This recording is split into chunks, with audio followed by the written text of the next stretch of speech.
One of Tucson's very best known artists was Maynard Dixon.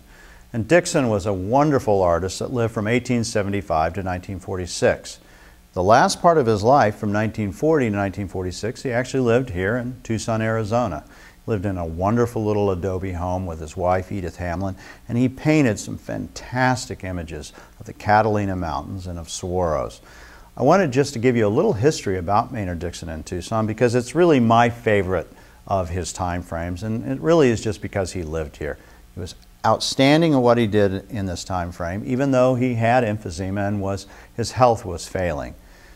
The painting to my left, your right, is of the Catalina Mountains, and I love the way that he did this cottonwood. This is a very classic kind of Maynard Dixon-esque feel. The cottonwoods, a lot of people feel, and myself included, Dixon felt that this represented him, that he was this lone kind of individual struggling in the desert, but yet flourishing. In fact, the first thing he did when he built his house in 1940 was he put a cottonwood right in front and watched it grow because it needed nurture and water, but yet it represented himself. The pieces in Tucson are generally of the lifestyle around this area. They can be rodeo shots. Often he did these little watercolors of some of the tourists that had come to Arizona and specifically Tucson out at the Tanque Verde Guest Ranch.